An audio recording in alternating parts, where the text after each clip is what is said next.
ഹിന്ദു ഐക്യവേദിയുടെ മുഖ്യ രക്ഷാധികാരി ശശികല ടീച്ചർ കൂടി ഈ ഘട്ടത്തിൽ ചേരുകയാണ്. ടീച്ചർ, നമ്മൾ ഈ മാഫിയ വാഴും ദേവസ്വം എന്നത് ജനം ടിവിയുടെ ഒരു ക്യാമ്പയിനാണ്. കഴിഞ്ഞ 2 ആഴ്ചക്കാലമായി നമ്മളിത് തുടരുകയാണ്.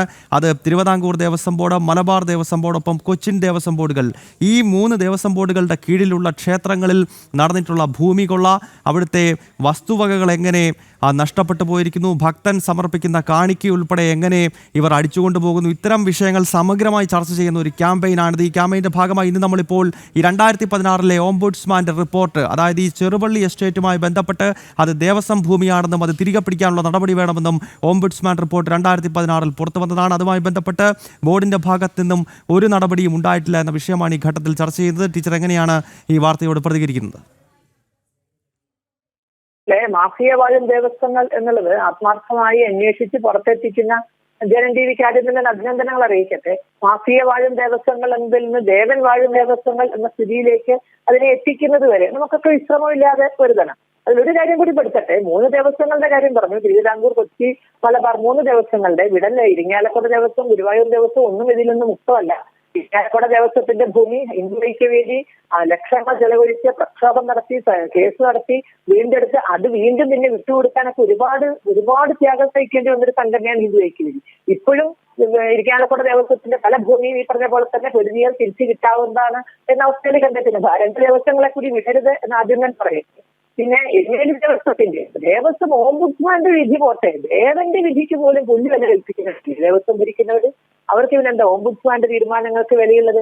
ദേവനെ അല്പമെങ്കിലും ഭയം ഉണ്ടെങ്കിൽ, ദേവന്റെ തീരുമാനങ്ങളാണ് അവിടെ നടക്കേണ്ടത് എന്നുണ്ടെങ്കിൽ ഇതൊരിക്കലും നടക്കില്ല.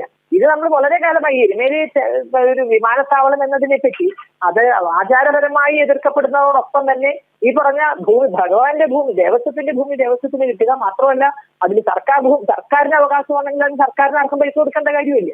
അപ്പൊ ഈ ഞങ്ങൾ ആദ്യമേ പറഞ്ഞിട്ടുണ്ട്, ശബരിമലയിൽ ഒരു വിമാനത്താവളം എന്നതല്ല എതിർക്കുന്നത്, ശബരിമലയിലേക്ക് ഒരു വിമാനത്താവളം എന്നതല്ല എതിർക്കപ്പെടുന്നത്. പക്ഷെ അത് ആചാരപരമായോ അല്ലെങ്കിൽ വനനിയമങ്ങൾക്ക് വിരുദ്ധമായോ നടക്കരുത്. ഒപ്പം ക്ഷേത്രത്തിന്റെ ഭൂമി അതിൽ പെടരുത്. സർക്കാർ ഭൂമി ആരിൽ നിന്നും പൈസ കൊടുത്തു വാങ്ങുകയും വരുത്. പക്ഷേ നമ്മൾ അന്നേ ചർച്ച ചെയ്തിട്ടുണ്ട്, യോഹന്നാനുമായി ഏതൊക്കെയോ തരത്തിലുള്ള കരാറുകൾ എത്തിയിട്ടുണ്ട്. ആളുകൾ അടക്കം പറഞ്ഞിരുന്നു കൃത്യമായി അന്യോന്യ, ഒരു പക്ഷെ അതിലൊക്കെ പല വാസ്തവവും ഉണ്ടായിരിക്കാം. പലപ്പോഴും അമേരിക്കൻ യാത്രകളിൽ വെച്ച് അത്തരം പല കരാറുകളും എഴുതപ്പെട്ടിട്ടുണ്ട്. യോഹന്നാന്റെ ഭൂമി സർക്കാരിന്റെ ഭൂമി, ദേവസ്വം ഭൂമി യോഹന്നാന് കാശ് കൊടുത്ത് തിരിച്ചു പറ്റാനുള്ള ഒരു സംവിധാനത്തിൽ കരാറുകളിൽ എത്തിയിട്ടുണ്ട് എന്നത് ഭക്തർ വളരെ വിഷമത്തോടെ ചർച്ച ചെയ്തൊരു കാര്യമാണ്.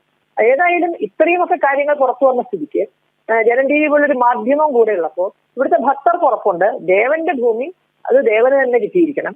സർക്കാരിന്റെ ഭൂമി സർക്കാർ പൈസ കൊടുത്ത് വാങ്ങുന്ന ഒരവസ്ഥയും ഉണ്ടാകരുത്. പൂങ്കാവനത്തിന്റെ പരിപാവനത ലംഘിച്ചുകൊണ്ട് ഒരു വിമാനത്താവളത്തെ പറ്റി ചിന്തിക്കുകയും വരുത്. അപ്പൊ അതുകൊണ്ട് കണ്ണിൽ എണ്ണ ഒഴിച്ച് നമുക്ക് ഈ വിഷയത്തിലേക്ക് ആക്കിയിരുന്നേ മതിയാവുള്ളൂ. കാരണം എണ്ണ വെച്ചിട്ട് കണ്ണ് വരെ കൊണ്ടുപോകുന്ന ഒരവസ്ഥയിലാണ് നിൽക്കുന്നത്. പലതരം കൊള്ള, നമ്മൾ ചമ്പൽ കൊള്ളകളൊക്കെ കേട്ടിട്ടുണ്ട്, അല്ലെങ്കിൽ മറ്റേ കായംകുളം കൊച്ചിയുടെ വെള്ളായരി, അവർക്കൊക്കെ എന്തോ ചില ധാർമ്മികതയും നീതിയും ഉണ്ടായിരുന്നു എന്ന് ചിലപ്പോൾ തോന്നിപ്പോകും.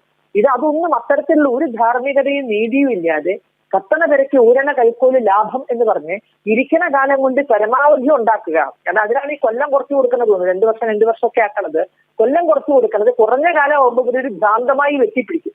അധികം കാലം ഇല്ലല്ലോ എന്നുള്ളത് കൊണ്ട് ഭ്രാന്തമായി വെട്ടിപ്പിടിക്കും. അപ്പൊ അതുകൊണ്ട് ക്ഷേത്രവുമായി ബന്ധപ്പെട്ട് എല്ലാം നശിപ്പിക്കാനുള്ള ഒരു വളരെ ആത്മാർത്ഥമായ ശ്രദ്ധ ദേവസ്വം ബോർഡുകളുടെ ഭാഗത്തുനിന്ന് ഉണ്ടാകും.